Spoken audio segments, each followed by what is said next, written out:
First thing I should mention is, just get out of the way, so Steven Spielberg has already bought the rights to this book, right? Yes? Yes. And so you know you're going to have 100 people telling you that John Goodman will play William Howard Taft, right? Well, the only thing I keep hoping, because Daniel Day-Lewis did such an incredible job with Lincoln, what if he could gain 100 pounds and be squished down to 5'10"? I don't think it would work. No, you could probably get George Lucas to do it with computers, but I don't think it would work. But one of the things that strikes me about this is you've got the two main figures in the book, Theodore Roosevelt, William Howard Taft. Teddy Roosevelt's got to be one of the most colorful people in American life. This larger-than-life, amazing polymath who did everything. Wanted to be the bride at every wedding, the corpse at every funeral. And the baby at every baptism. So then you have Taft, who was only larger than life in the one sense we just talked about. And yet, it turns out, you paint this picture of these two men who, before that bitter fight in 1912, they were good friends and they were political allies. So how did we get so confused a picture of Taft that we don't ever think of him as a progressive Republican? Well, that's because near the end of his life, especially in 1912, and then later, he became more conservative. But at the time that he met Theodore Roosevelt, when they were in their early 30s, they were both like new young reformers.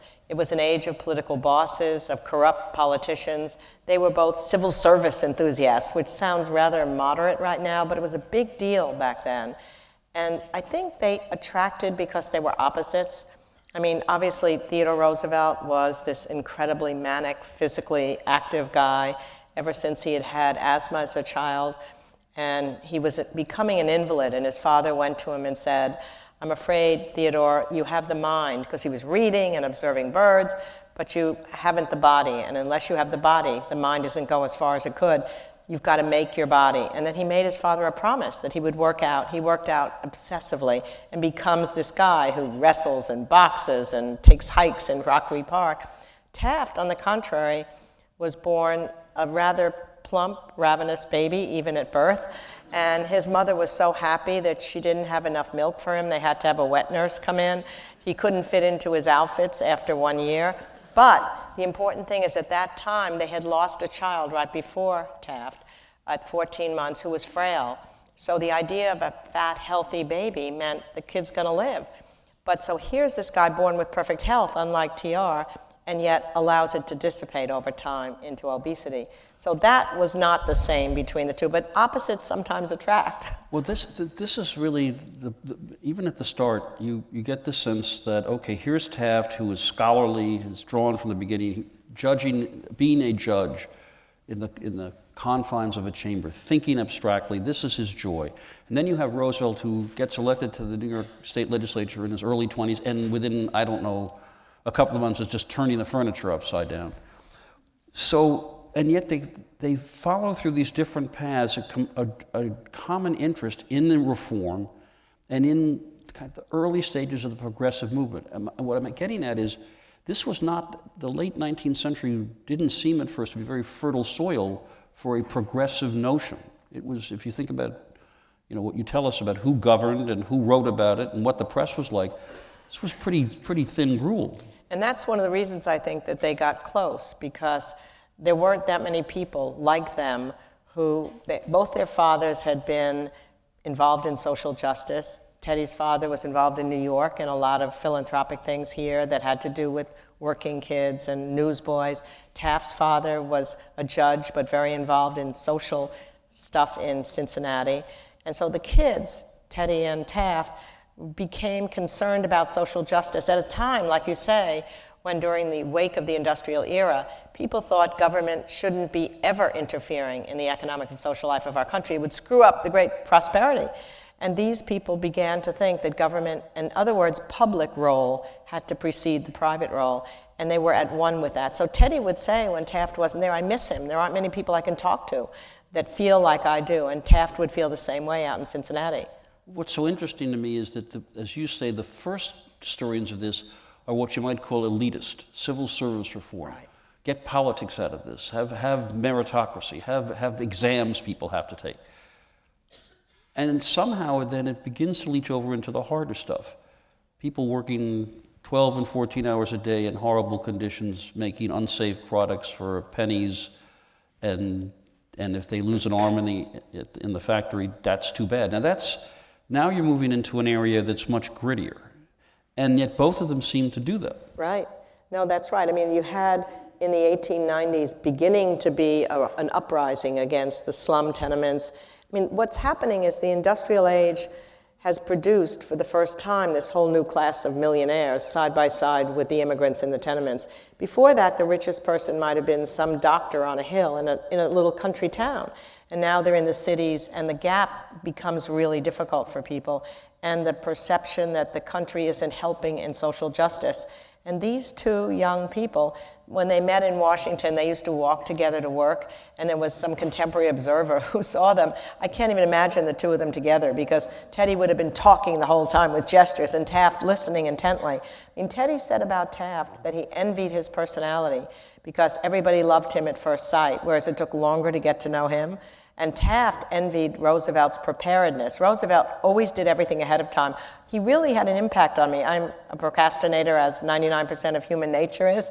And if something's difficult to do, I like to put it off until the last minute. Teddy said, you'll worry about it every moment if you put it off. So even when he was president and he had to give a lecture a year later, when he was leaving the presidency in the Sorbonne, he wrote it before he went to Africa, knowing he didn't want to work about it.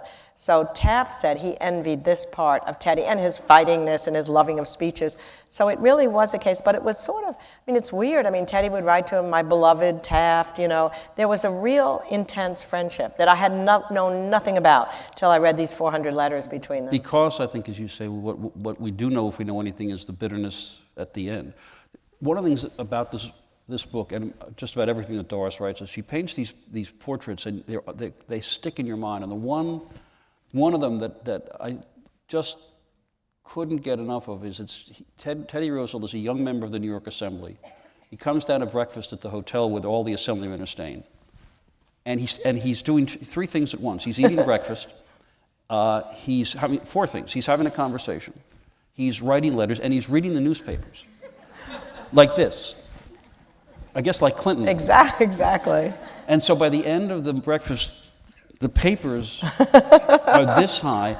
And then it turns out that people, I guess, figured, well, he couldn't possibly remember it. He remembered, like, everything.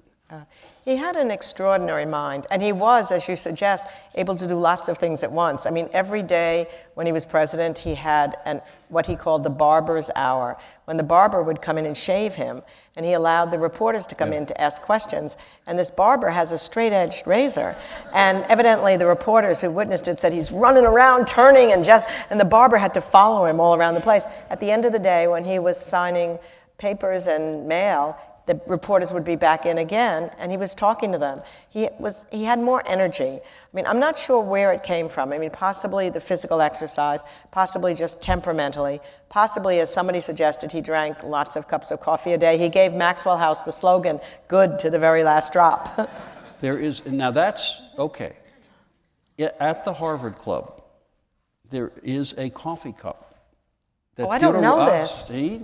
I told you this book was no good. There is a coffee cup that Theodore Roosevelt allegedly used, and it is roughly the size of a bowl. Wow, that's great. Yeah, so maybe second edition. I'm just picturing Teddy Roosevelt in the era of twittering. I mean, that would be yet another thing that he would do. I think he would, because he would have embraced whatever the newest technology was to reach the people. Now, you mentioned his relationship with the press, which was, I think he was the first president to create a press office in the White House. And clearly, he was highly appreciative of the power of the then mass magazines coming out in photography. I mean, he had photographers. But I want to turn this to the more substantive part of the press that you talk about, and that is the rise of what have come to be called, thanks to Teddy Roosevelt, the muckrakers. Because, again, in reading the book, I found it almost unimaginable that they could have had the kind of impact on public policy that you described. So, sketch this out a little for us. It makes you wistful for a time when there's a legendary group of journalists in one magazine, Sam McClure's, it's called McClure's, run by Sam McClure's, and he was kind of a manic genius, manic depressive, literally depressive. When his depression set in, This is what's so sad at the turn of the 20th century. The only thing they knew to do about depression was to send you to sanitariums in Europe where it was called the milk cure, and you drank only milk for 3 weeks and were isolated from everybody. And obviously he never got better. They thought the milk could replace the bad blood that was in the body. But during his manic phases, he had genius ideas. So he brought together a magazine. He dreamed of a magazine that would do good. And he wanted it to be a 10-cent magazine, because Atlantic and Harper's, those cost 15, 25 cents. So it was much more a literary thing, or even 35 cents. And he brought Ida Tarbell together with Ray Baker, William Allen White, and Lincoln Steffens, all of them journalistic legends. And he set each one of them to work on a particular problem in the country that needed research and a story. And he would pay them for 2 years to just do research and not write a word until they could come up with an expose that would be based in fact, so it wouldn't be argued as sensational. So Ida Tarbell studied Standard Oil and the rise of the monopoly and J.D. Rockefeller, and it became so huge that it led to the antitrust suit against Standard Oil. I mean, that's incredible. That's the part that is astonishing to me. That, I mean, first of all, the idea that somebody would pay a journalist to go away for 2 years and think is right. Not quite. I guess now actually what happens is you can do that, but they won't pay you. Right. You can think on your free time. You'd be honored to write for the Daily Beast or whatever, the Huffington Post. But the fact that I guess part of it is, okay, so if you have a politics that is largely in the hands of folks with lots of money. I mean, quite literally in those days, the senators weren't elected. Rich people would quite literally bribe a legislature into appointing the Senate. So you have that. You have most of the press, I would think, in the hands of folks who sympathize with that laissez-faire view. Where did that impact come from? How did that happen? Well, I think what happened is it shows what happens when a group of people help one another. It wasn't just one of these people. They all read each other's work. They lunched together every day. They said later in their life they felt that this period of time was like a mission and a call. So Ray Baker is set to study railroads for 2 years, and he comes up with this incredible series, and it gets the help of Roosevelt. Roosevelt reads it. He reads the proofs. He sends Ray Baker his proofs of his message, and somehow, and then they get railroad legislation as a result. But that's the key. In other words, there was not even a pretense of arm's length dealing between these reporters and the president. Right. They were, I'm not even sure we would not think that might even be an ethical problem these days. No, but the reason it wasn't, it could have been, but they felt free, and they worried about that relationship, but they felt free to criticize him. They felt free to argue with him, and they did over and over again, even in print, criticize him. That's where Theodore Roosevelt's strength came in. I mean, one of my favorite anecdotes is when he was younger, he wrote a book about his memoir in the Rough Riders in the Spanish-American War, and there was this great humorist journalist named Peter Dunn who wrote this Mr. Dooley column. He's quite famous. And he wrote a review of Teddy's book in which he said it was so egocentric, he almost made himself the center of every action in the war, that the book should have been called Alone in Cuba. So everybody in the country is laughing at Teddy Roosevelt. What does he do? He writes a letter to this man, Mr. Dunn. He said, I regret to tell you that my wife and family adored your review of my book. Now you owe me one. I've always wanted to meet you. Come and meet me. Now, it's that kind of thick skin. And that went over and over again. He and Baker would argue. He and Lincoln Steffens would argue. And Steffens exposed corruptions in the cities. Political bosses fell. Guys went to jail. William Allen White, it was more of a real friendship. So I think it might have crossed some lines. Except in those days, you could be partisan. I mean, the press had been all partisan in the 19th century. This is the beginning of an independent press. Like, Ray Baker took one of the first courses in journalism that was ever offered at Michigan State, and it was called Rapid Writing. I think I never learned that course.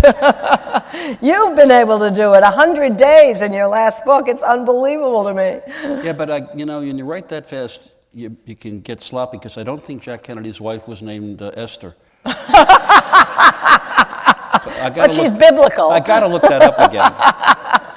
But the point you're making is that these journalists, I mean, look, today I think we would simply call them advocacy journalists. I mean, they didn't make a pretense of objectivity in that sense. In terms of their progressive ideology, that's exactly right. They felt they were fighting a fight. I mean, they felt that there was no way, and it was true, The leadership of the Republican Party, which was the majority party in the Congress, was, according to Roosevelt, not just conservative, but reactionary. And they had all the power to not bring bills to the floor of the House or the Senate unless the public pressured them to do so. And so what happened is when these exposés came out, in every town, village, stations, people are talking about them. And then they puts pressure on, somebody said at the time, Congress may ignore a president, but they can't ignore a president and the people at the same time. So the people got mobilized, and they were able to pressure and get these things out of committee and get them passed. So you have, look, some of this pressure you have building with the Grange movement and the populists because of the anger out west of railroad rates. But then you have this picture, and this is part of what's so hard for us to, or for me to get my head around, is that McClure's magazine would come out, and it would galvanize in small towns and big cities. This is what people were talking about. I guess maybe in some sense you could think about the early days when we only had 3 or 2 broadcast networks, and Walter Cronkite spoke to everybody, as opposed to today when nobody speaks to everybody. Right. But no, I mean, because we have hundreds of sources. You're right. I mean, now with the fragmented media, even if a story comes out and it has an attention span for a while, 2 days later, something else has replaced it. Then it would be a common conversation. Yeah.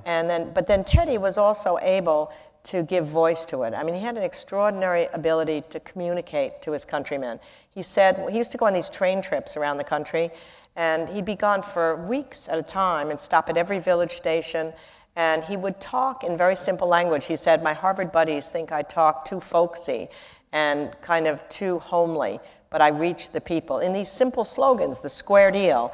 I mean, the square deal was perfectly suited for that time. I'm for the rich and the poor, the wage worker and the capitalist. I'm not going to go against the poor or the rich. I think class hatred is the rock on which the republic will founder. But unless this Republican Party of mine begins to move forward on social justice issues, they'll be destroyed. And he said the country will be destroyed if ever there end up 2 parties, one of which represents the rich and the conservatives and the property owners, the other of which represents the wage workers and the poor. I mean, what an incredible prediction at that time. And what's the explanation for the fact that apparently, at least until the end of your book on Woodrow Wilson, all of this ferment for progressive reform is taking place within the Republican Party? Well, is it simply that they were the majority party? No, I mean, I think the reason why is that what Roosevelt was arguing was that the federal government had to take action because you couldn't just do these reforms in the states because you needed to have interstate commerce. And the southern part of the Democratic Party, even though there were populists in the Democratic Party, they were completely against any federal action because of states' rights. So that's why the Republican Party had to become the federal arm at that time. Now, there's one part of the story that's probably better known than others, but it deserves highlighting only to show where we are now. So Teddy Roosevelt becomes the hero of San Juan Hill, becomes governor of New York in 1898, and in those days you elect governors every 2 years. The Republican conservatives are tearing their hair out because he wants to do all these things. So they decide to effectively destroy his political career. And how do they do that? They make him become vice president.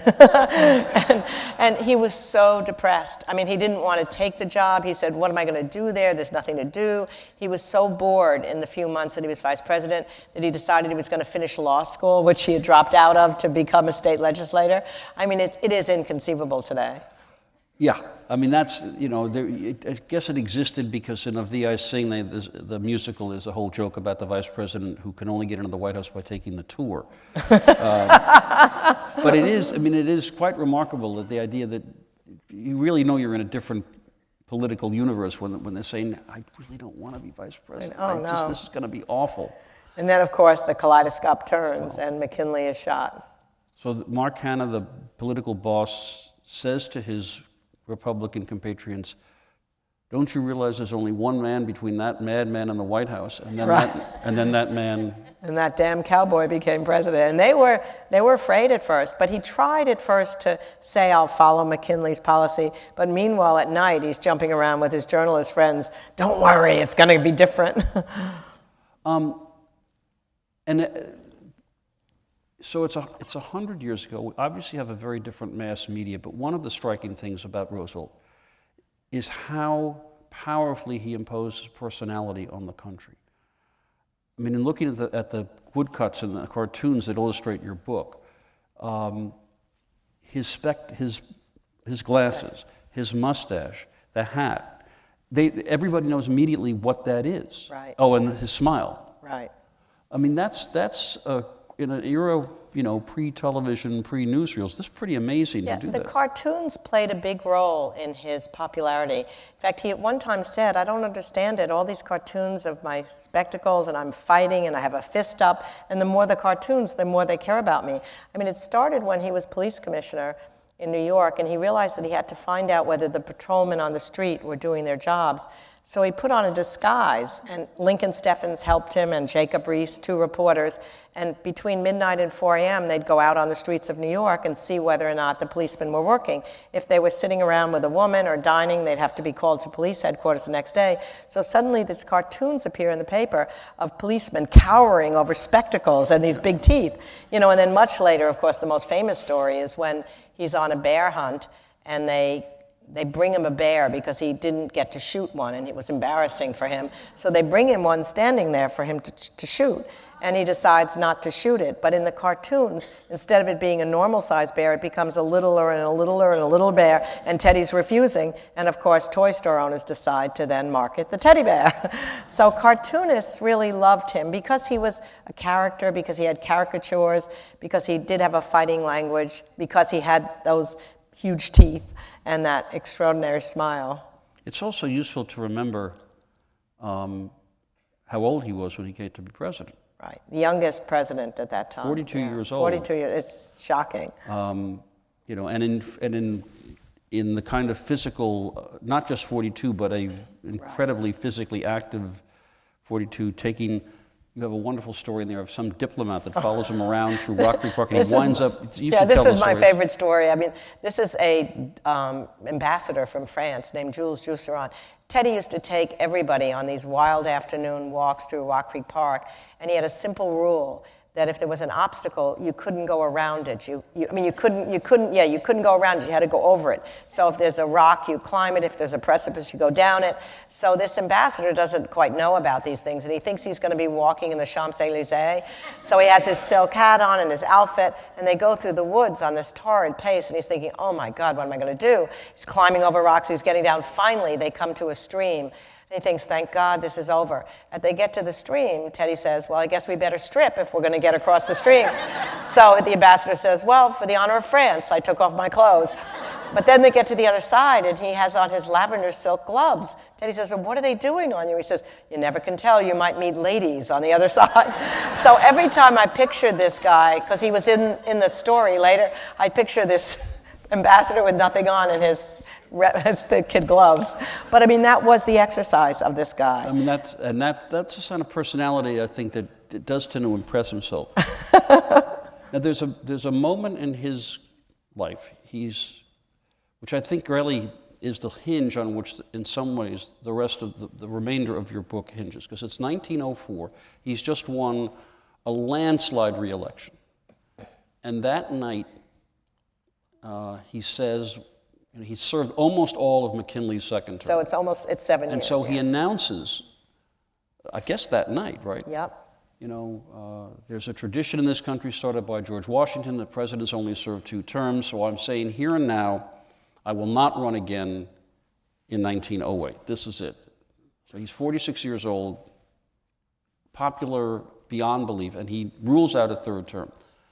I get the sense that he didn't take long before he wished he hadn't said that. He later said he would have cut off his hand at the wrist to not written that statement. He loved being president, and that was the problem. I mean, partly he did think that Taft had betrayed him, but also he just wanted to be back in the center of the action. And I think partly our best presidents do love it. I remember my husband told me, who was clerking for Justice Frankfurter right before John F. Kennedy's inauguration, before his presidential run. And Frankfurter said to my husband, best presidents, he was thinking of FDR, love it. And the ones who don't love it are never going to do a good job. So my husband told that to young John Kennedy, because he was a young speechwriter with John Kennedy. John Kennedy said, you tell him I'm going to blanket love this job. But FDR, somebody said to him one time, how can you deal with all these terrible problems you face? He said, and FDR answered, wouldn't anybody want to be president? It's the best job in the world. And that's what Teddy felt. And he missed it terribly when he was gone. There's a line that John Kennedy said. He said, anyone who says the presidency is the toughest job in the world has never flown Air Force One. So I think That's it's right. another... And similarly, that they had, when Teddy went around the country, he had his own private car, and he one of the great things about him, he would wave at everybody. I mean, he really cared about the connection he was finding. There's one story he told on himself that he was waving at a group of people, and they didn't respond at all. And then he realized he was waving at a herd of cows. And he said, it was a rather indifferent reception. Well, I think sometimes that's what happens. You just, it's all a blur. So you describe Teddy Roosevelt, second term. Taft has been Governor General of the Philippines, which was a very big deal back then, and did apparently a spectacular job. Right. People there loved him. He was trying to curb abuses by the military. Then he comes back and he's Secretary of War, which was a big deal job then. And clearly Teddy Roosevelt wants Taft to succeed him, right? Absolutely. I don't know if he engineers the nomination. Oh, he does, yeah. Okay. So the question, I guess, is, because this is a little ambivalent, I think, because you're going so much to primary sources, it's hard to know. But do you think, as you reflect on it, that Teddy Roosevelt had it at some level always in his mind, he wanted the job back in 1912, or did that kind of evolve because he saw Taft moving away from progressivism? I couldn't. It's a really good question, and even knowing Teddy, as I think I did after all these years, I'm not sure of the answer. I think he did think that Taft would be the best person to carry out his legacy. When Teddy was traveling on these bear hunts or these train trips, Taft was acting president, not the Secretary of State, not the Vice President, but Taft. And in fact, then one time they said to him, what are they going to do when you're gone? He said, oh, don't worry, I've left Taft sitting on the lid. And then, of course, these cartoons appeared of big Taft sitting on a lot of chairs. So I think he honestly thought that he could do it. But there must have been somewhere in his mind the idea that he could come back again at some point. After two then he later did rationalize. When I said I didn't want a third term, I meant consecutive, because the problem with consecutive terms is you've got all the power and the patronage, but if you're out for 4 years, then you've got no special patronage, and you can be legitimately elected again. Because in your book, one of Roosevelt's aides or supporters who breaks with him in 12 said, basically, I always thought he was thinking about 16. Meaning he'd let Taft serve 2 terms, and he'd still only be 50, right. Whatever, 54, 58. And indeed, this is the kind of question you can write about, a what-if question, right? Here's what I think. What if Taft wasn't happy being president, right? All he wanted to be was on the Supreme Court. The only reason he really ran for the nomination again in 1912, he felt the dignity of his office demanded that he try for a second term, because most presidents did. And also, he felt so hurt that Roosevelt was coming against him. All he wanted to do was win the nomination. He didn't care if he won the election, because he thought the election was a judgment on his party, and he thought it was probably time for the Republicans to lose because the Democrats had been out of power for so long, et cetera, et cetera. But I imagine a conversation, if I could have engineered it, between Teddy and Taft, where he says to him, look, I know, buddy, you really haven't liked this job. I know you want to go on the court. I was going to appoint you 3 times. I'll put you there. And I wished I could have squished them together and made that happen. As you know, there are 2 mascots at the Washington Nationals. Well, there's a bunch of mascots at the Washington Nationals baseball team, and it's Lincoln and Jefferson, and it was Teddy, and now they've added Taft.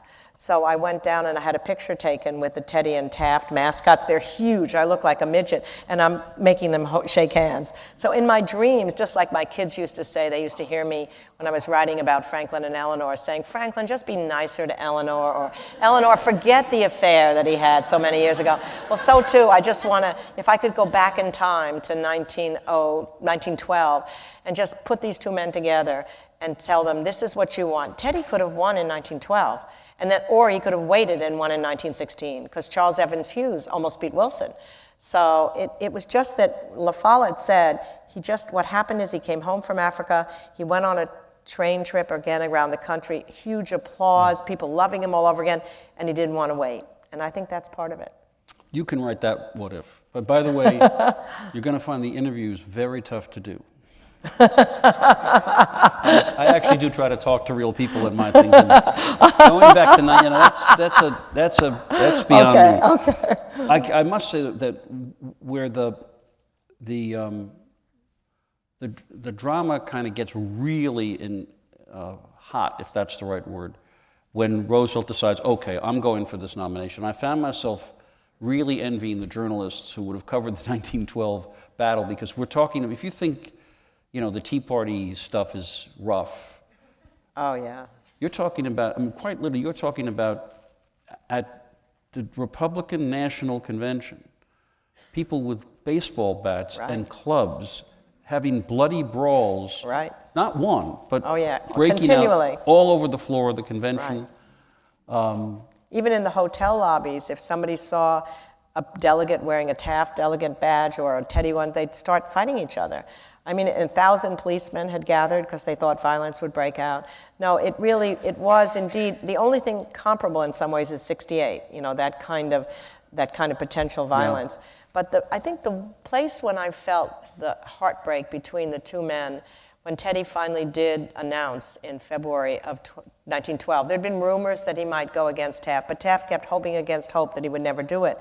And there's one of my favorite characters in the book is Archie Butt, who had been a military aide to Teddy Roosevelt. Teddy loved him almost like a son. And then he was a military aide to Taft as well, and he felt loyal to Taft as well. And when Teddy was beginning to think about running against him, he just felt terrible, broken in two between these two men. And Teddy actually sent a cryptic message to Archie Butt, who he loved so much, saying, I think it's time for you to leave the White House, before he announced.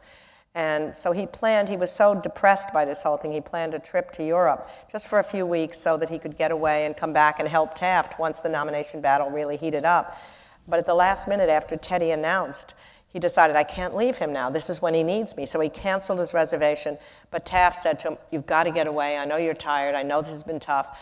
You'll be back in time for me. He goes to Europe, and he comes back on the Titanic, and he dies. And I missed him so much, and he wrote letters. This is the treasure for a historian. He wrote letters every day to his family, and they're full of gossip, and they're full of what both Taft and Teddy were thinking and feeling. And they're really a core of how I've been able to figure out what happened when that relationship broke down. Which leads to a question you probably get an awful lot, but you set it up perfectly. Your book is, as Bill Keller writes, you've got 115 pages of footnotes. You rely on primary sources to the point where I don't think there is a paragraph in this book where you are not quoting something from a letter, a diary. What the hell are the Doris Kearns Goodwins 40 years from now going to do, trying to find out what people thought when everybody's I agree. with email or tweets? Right. How does this work? How's it going to happen? We're going to know so much more in some ways about people now. We'll see them moving in a moving picture. We'll see what they look like three-dimensionally. We'll hear their voices. Like when the Lincoln movie was being made, all we knew was that Lincoln had a high-pitched voice because somebody said so in a journal, right? We knew he walked like a laborer coming home at the end of a hard day because his partner said so. But we never saw him walk. We never heard him talk. And yet, because all those guys in his cabinet kept diaries and letters every night, I could know how they felt about each other in ways that people 200 years from now, or same with Teddy and Taft, all those letters they wrote to each other, Archie Butt's diaries, Edith Roosevelt, his wife, keeps a diary. Nellie is writing constant letters to Taft because they're apart for a period of time. There's nothing like a handwritten letter. You feel like you're looking over the shoulder of the person. This is a challenge to future historians. It will be. Will they keep emails? And if they do, they're staccato. Are they going to keep Twitter? I think it's going to be really hard to understand intimately what people were feeling. Also, in that age when you couldn't communicate any other way but letters, you pour out your heart in a letter. You're not talking to them on the telephone. You're not seeing them if they go away from you. So the letters are your lifeblood to these people you love. And even ordinary people write terrific letters because that's what they have to do. As Ken Burns showed us in the Civil War. Exactly. And these folks, if they get their hands on them, are going to be reading things like OMG, cable out, LOL. Exactly. What's going on? Exactly. Well, the books are going to be a lot shorter, I'll tell you that. One of the interesting things that I just thought about in mentioning Edith Roosevelt is that there are 3 different women in this story that show the choices that women had to make at this time. I mean, Edith Roosevelt becomes a traditional wife and mother, in part because she comes from a very disordered background. Her father had been very wealthy, lost his money, became an alcoholic. They'd originally lived right near Teddy Roosevelt, and she went to school with Teddy's sister. They were great friends. And then she had to draw a protective curtain around herself when the money went away. And all she dreamed of when she finally married Teddy was, I want to have a family. I want to have a sanctuary. I want a home.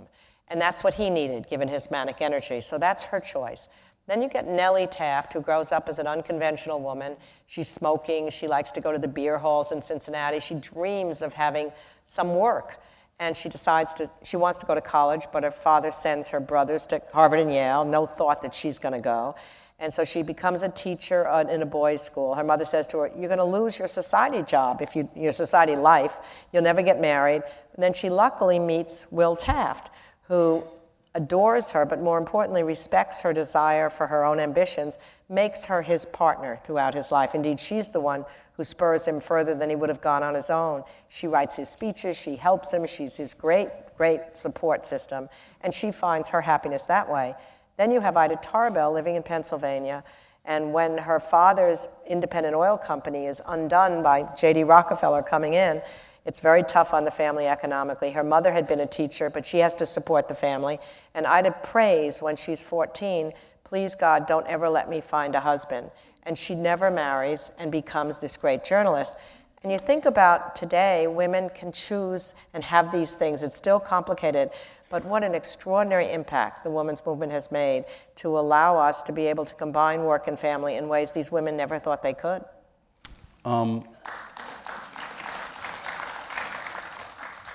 One of the points, it's almost the frame of your book in this sense, and it explains why you're drawn to this time. You wrote there were but a handful of times in the history of our country when there occurs such a transformation that a molt, as in a bird shedding feathers, seems to take place, and an altered country begins to emerge. And by which it's the assumption by 1912, all the candidates to one degree or another say, yeah, the government has a role to play. So, are we in such a transformational period now, do you think? I wish. No, I'm afraid what's happening now is we're in somewhat of a repetition of the Gilded Age, in the sense that we have a situation where the internet revolution or the digital revolution has created much as the Industrial Revolution did. There's a big gap between rich and poor, middle class struggling. Interestingly, at the turn of the 20th century, they said there were a whole series of nervous disorders because the pace of life had sped up so much because of all these inventions. And now look at the pace of life and our attention span today and everything, it's exponentially worse. And yet the progressive era was the answer to the problems of the Gilded Age. And what the progressive movement meant were political leaders that were willing to fight for ordinary people. It meant journalists who felt they had a mission and a call and were really doing the work of mobilizing the country. And it meant an activist public who was exerting their will on this problem. And I don't see any of those things happening right now. Well, let's just play it different. For one thing, you have now and have had in increasing volume since the 30s a radically different relationship between the government and the citizen. I mean, you've got social insurance of one kind or another. You've got a big government role in education. You've got a big government role in all of that stuff. So there's, in that sense, the parallel doesn't seem, right. And you've got a much broader middle class, even if it's struggling. But the other part is where if it's an angry public, at least measured by intensity, the angry public is the public that says, the government's become a Leviathan and I want it cut, and they're called the Tea Party.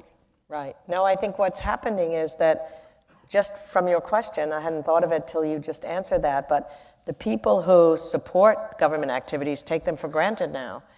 And they're not willing to fight for the fact that there is still a need for it. And government means public. It doesn't mean just that bureaucracy in Washington. It means, are there private problems that need to be dealt with by the public, as all of us as a whole?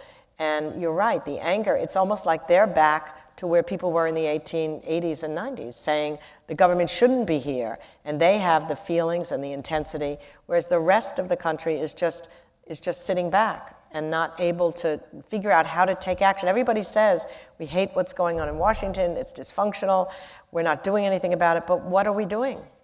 Well, I guess I also mean look, you don't hide your political, beliefs. I mean, really? I thought I was... No, but what I mean is the progressive impulse is what you treasure, and what you admire. And what's interesting to me is how many people who would think of themselves as anti-elitist and anti-big stuff, what their definition of an oppressive state is, they're taking 45% of my income, or I've got 500 regulations to fill out to open up my store, or the medical care program that I'm being offered is insanely difficult, even if I can find out what the hell it is. In other words, it is a populist impulse, but it's directed at a... Right. And then the Tea Party folks, Doris, I don't think they're like fans of Wall Street. They're not big you're fans. Right. They're like the old Republicans in the Midwest, the Taft Republicans. I mean, Robert Taft. They don't like those guys either. So that's where, And those angers are real. I mean, that's right about bureaucratization, about what happens when you have to deal with the government right now. And I think it's a real problem that people's faith in government has been enormously diminished, in part because of the problems of the modern age and the relationship to government. And then you can't use government I sometimes think about what it must have been like to be a congressman or a senator in the 1960s. I mean, the period you know so well, when you could tell your children, we just passed the Civil Rights Act, we passed the Voting Rights Act, we passed Medicare, we've passed aid to education. And they could have felt then this really extraordinary sense of, this is what we're here as public leaders to do. I can't even imagine what they feel in Washington now, you go home and you say, guess what? We didn't shut the government down. Right, exactly. It's sort of lower bar. Right, hey, we didn't, Right. the credit system in the United States has not fallen off the abyss into chaos. Right. It's more modest. Right. One more area before I turn to these questions, because we are approaching the 50th anniversary of Kennedy's assassination. And there was no, we're talking about your book, not my book. We did I would that be here. glad. I love his stuff, by the way. I've read them all. Well, you're actually a historian. I actually blurbed you. I know you did. And even gave me guidance. He came up and had dinner, and we talked about this whole question. What if this happened? What if that happened? But what's interesting is there are historians who disdain this whole thing. And it's crazy. It's the way a historian should think. It's so much fun to think about, if this had happened, then this might have. Then you can see what's random and what's But the sequential. interesting thing that just popped today on page 1 of the New York Times is that the history textbooks now describe John Kennedy in much less favorable terms than they did 20 years ago. Now, my theory is that those people writing the textbooks came of age when the revisionism about Kennedy was in full flower. But we're not coming at this from a dispassionate view. Richard Goodwin worked for John and Robert Kennedy. But the question is, as you look back on that administration, how much of it was the martyrdom and the imagery of this young, really attractive family, and how much of it was something where you could say, John Kennedy made a genuine difference and did genuine things, and he ought to be ranked, better than he is, say, in these books. Where do you come out? I think I come out thinking, I think part of it is the combination of the magnetism, the pictures that we see over and over again, the young man who will never get old. Even Jeff and I went to a party in Washington on Saturday night given by somebody who'd been on the White House staff and her husband for all the old ex-Kennedyites. And there were a lot of old people there. But they had, the invitation had a picture of JFK on it. And you just looked at that and you just felt like we were all young again.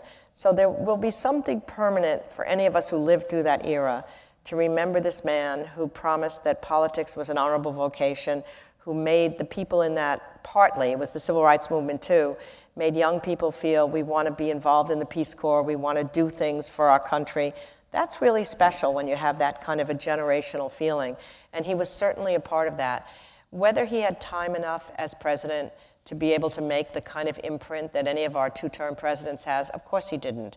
In fact, my husband remembers that Bobby Kennedy was feeling the need for solace at the idea after JFK had died. He said, it just isn't fair. He only had 3 years. He won't be remembered by history. And my husband said to him, well, Julius Caesar only had 3 years, and he's remembered by history. And then Bobby said, well, it helps to have Shakespeare write about you. So I think there are things that will still stand out. You know, finally, the introduction to the Civil Rights Bill, what happened in the Cuban Missile Crisis, his call for peace in one of those last speeches he made, and also that general sense that he made people feel they wanted to do something about our country. But there's no question but that the romantic aura that surrounded him and the popular feeling that he's one of our greatest presidents belies history. I mean, that is not, I mean, that's not where he will come out 100 years from now. And it'll be interesting to see what happens when people no longer remember, like those of us who lived through it, what it was like when he died or what it was like when he lived. Yeah. But those pictures will always be there. You know, right. It's an extraordinary thing. It was the first president who was totally of the television age, and therefore right. How his life ended just made that burn in everybody's mind who was around. I was talking to an audience that included some high school kids that were asking, I said, you think you'll ever forget where you were on September 11th? Right. And I really think those are the only two moments right. like that. So let's talk to question.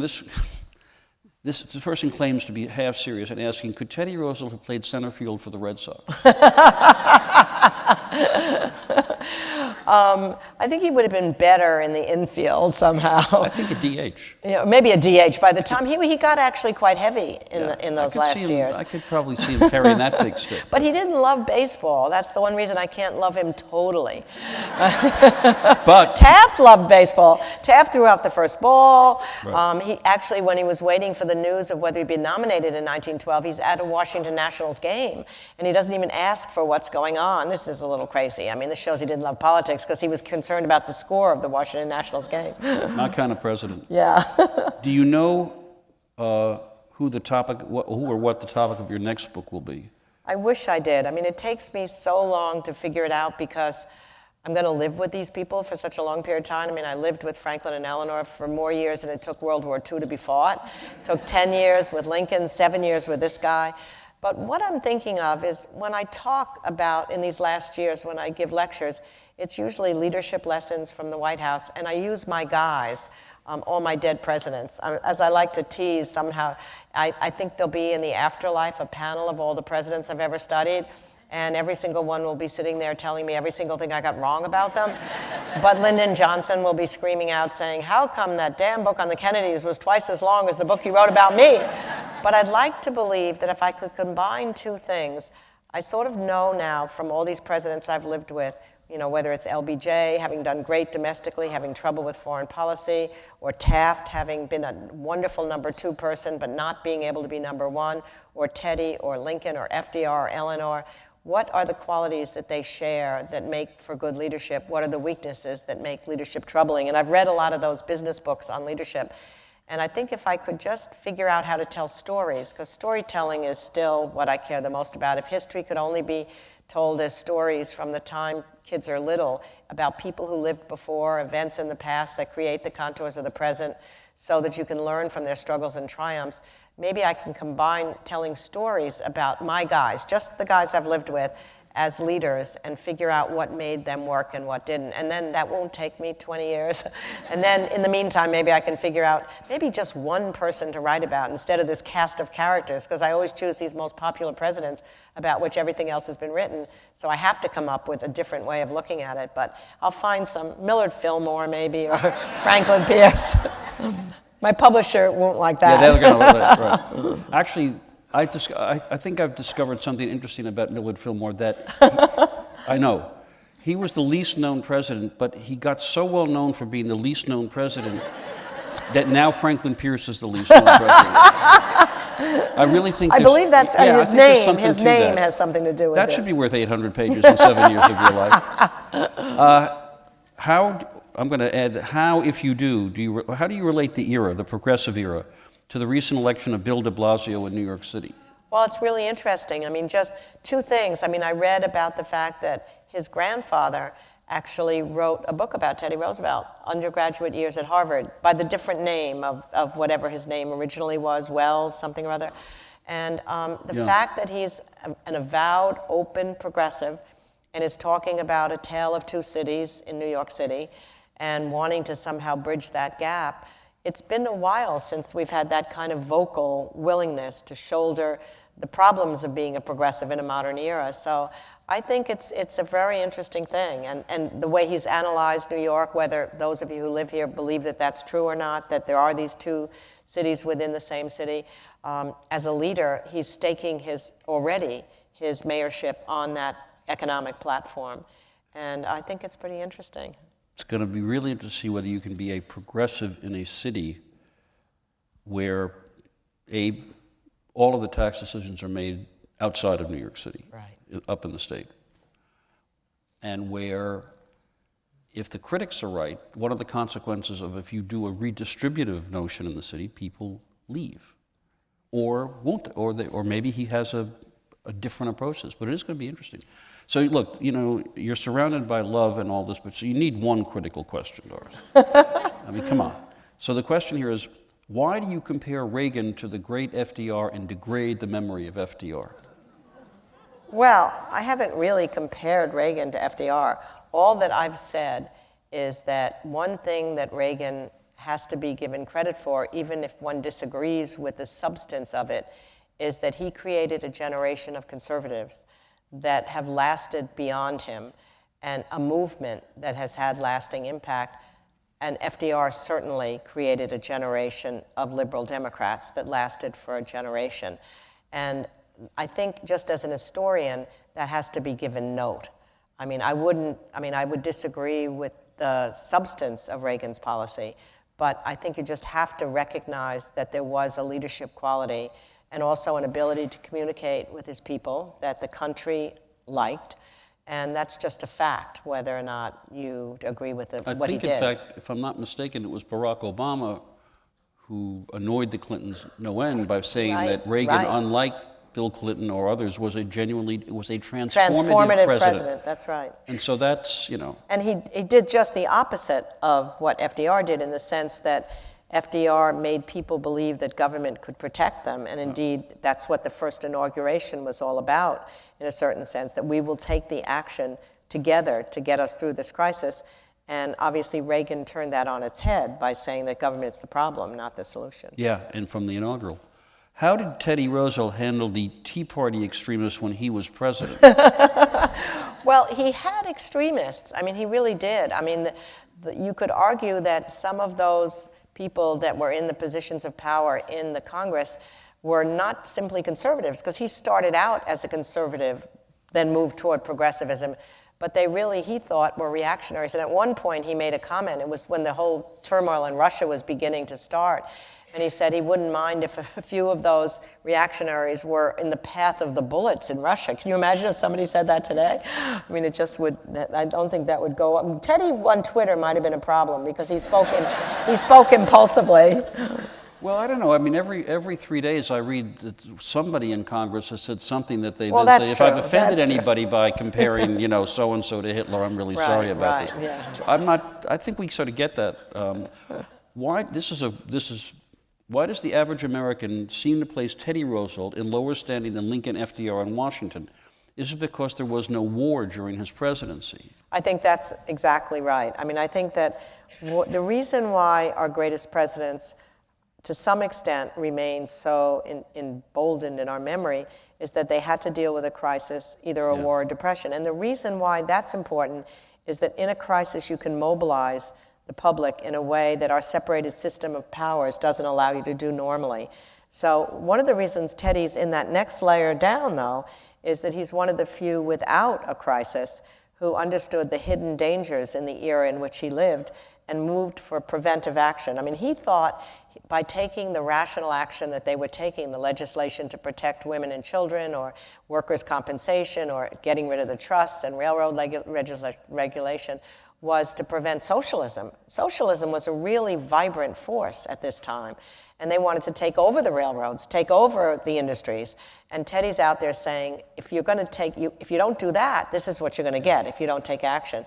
But it was what the country needed. It wasn't as big a step as the New Deal, but it began to move toward what the New Deal later did. Yeah, I should mention that one of the reasons why 1912 was so fascinating is so you had Taft and Wilson and an ex-President Roosevelt running third party, and you had Eugene Debs running as a socialist who got 900,000 votes. Almost 1 million votes. So that's a pretty interesting debate. But it ought to be pointed out, however, that Teddy Roosevelt is on Mount Rushmore. Right. So at least 30 years after his presidency, people thought, reasonably highly of him.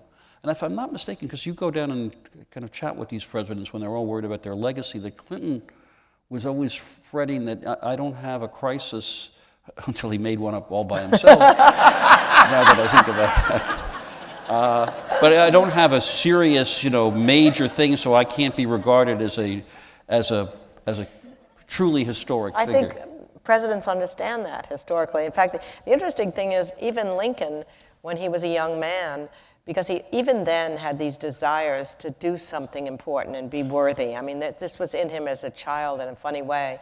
And he lamented the fact that his entire generation, this is when he's in his 30s and 40s, his entire generation didn't have any big crisis to face.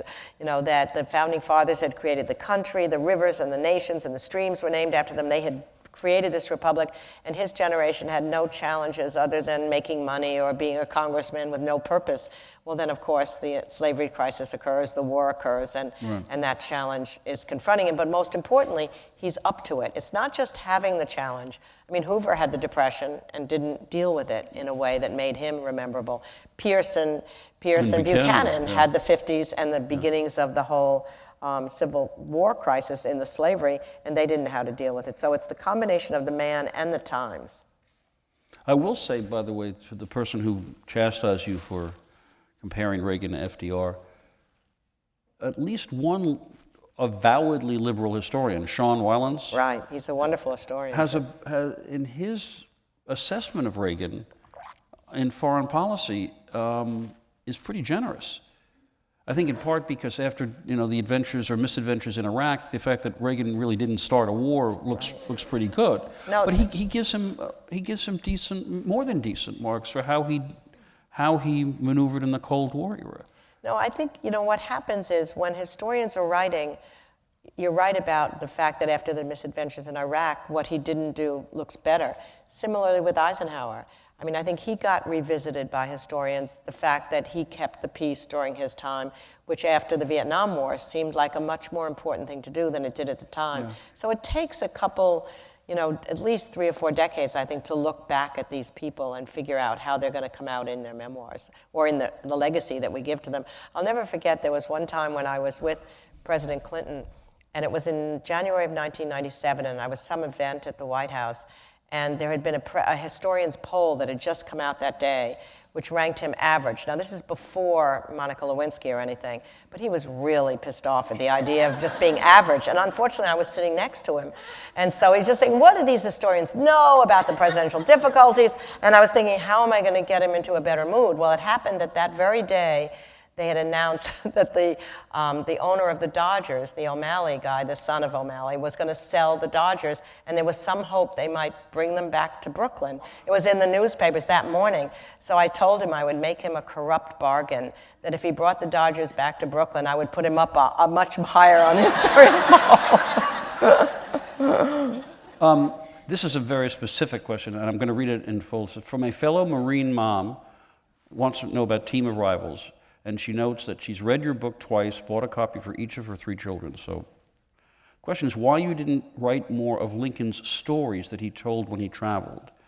He was well known as who told often sort of off-color stories. Right. So I will let you answer. It's a wonderful question, and I think the reason is there have been compilations of these stories, And I read them, and some of them just didn't translate as well into the written as they did when he delivered them. There's no question, as you're right in asking, that that was a big part of his whole political mythology, that when he was on the law circuit in Illinois, he would go back and forth from one county courthouse to the other and tell stories for hours, and people would come from miles around to listen to him tell stories, and they were critical to him because they whistled off sadness.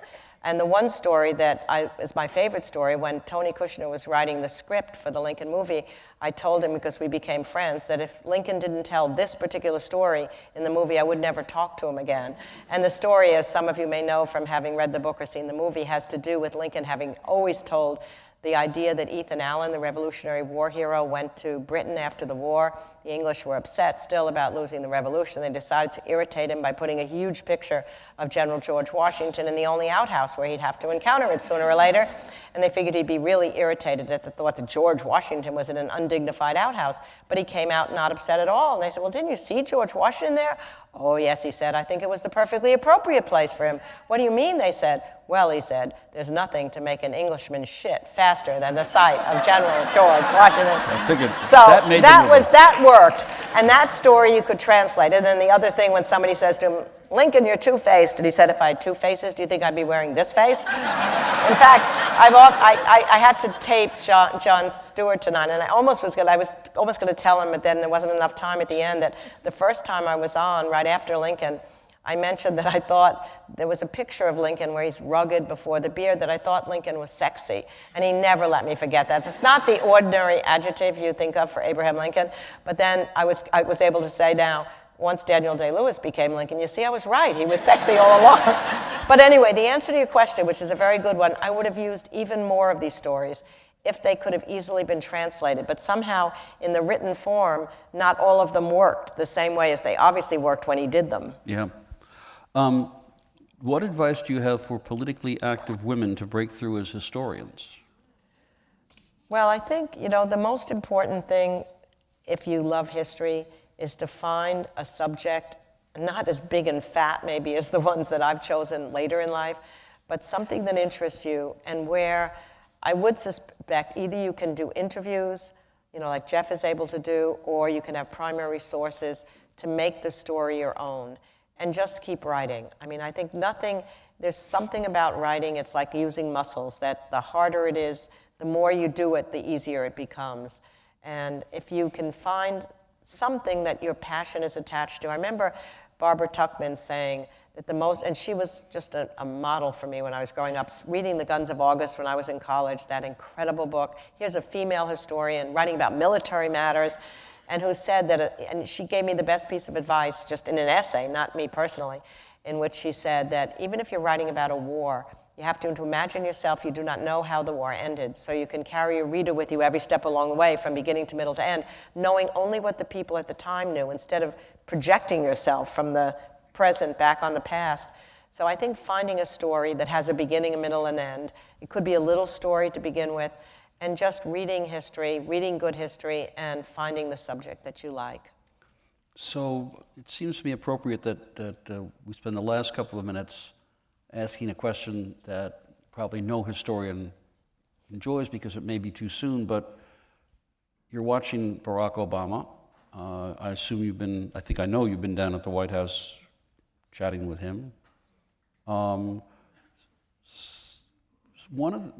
One Democratic, I hate talking this way anonymously, but I wasn't interviewing him, it was just a conversation, who likes him, said that I fear that unless something turns around, maybe they get this Obamacare fixed or something, that what he's going to be remembered for is that he was the first African-American president, and that's what he's going to be remembered for, as opposed to, being a person who's accomplished anything. Do you think there's a danger of that? Well, there's no question that will be one of the first lines of what people write, Sure. Because it was an extraordinary moment in our history. I think people are going to be able to look better than we can now at what the situation of the economy was like when he was elected, and whatever was done, the combination of the stimulus and the bailouts, if we do come out of it, which we seem to be, how much of that was due to him, how much of it was chance. We'll be able to see that better, so that might be an accomplishment.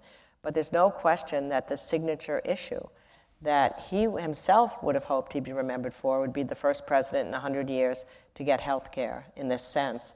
So this rollout problem is a huge problem because time is running out. And the elections, the midterm elections are going to be coming up.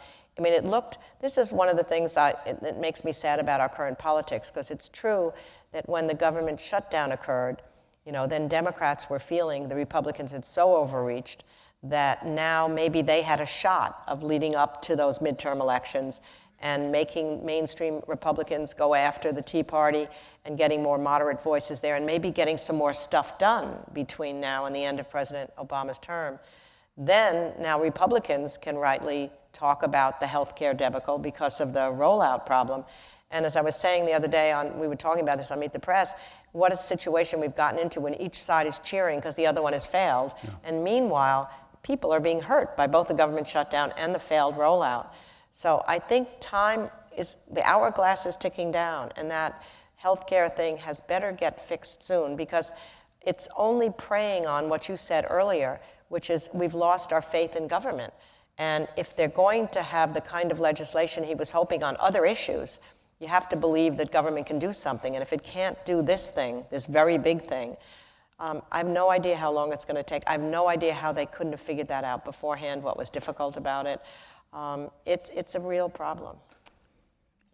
You mentioned a few minutes ago what Felix Frankfurter said to your husband, that if you're going to be a great president, you got to love this job.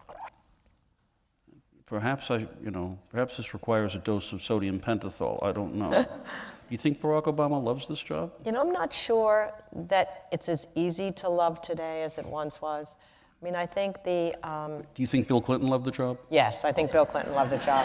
Yes, that's fair. I think he loved every ounce of that job. And I think that may get you through the difficulties now. I mean, what I worry about, for example, just going back to the title of the book, The Bully Pulpit, is, as I said, in the old days, you could be sure that you were reaching at least most of the public with what you wanted to have them hear you say. And it's not just that, our attention span is less. We pundits get on and we tear down a speech before it's half over.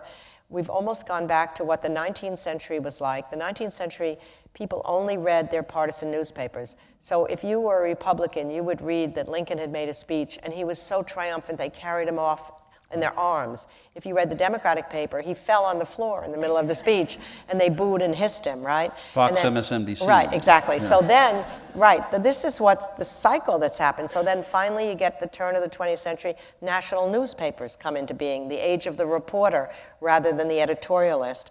And then you get radio, and you have Roosevelt giving those fireside chats, and Saul Bellow said you could walk down the street and not miss a word if he was saying that same voice everywhere. Everybody had the radio on, and the whole speech, and he explained his policies, again, in simple language.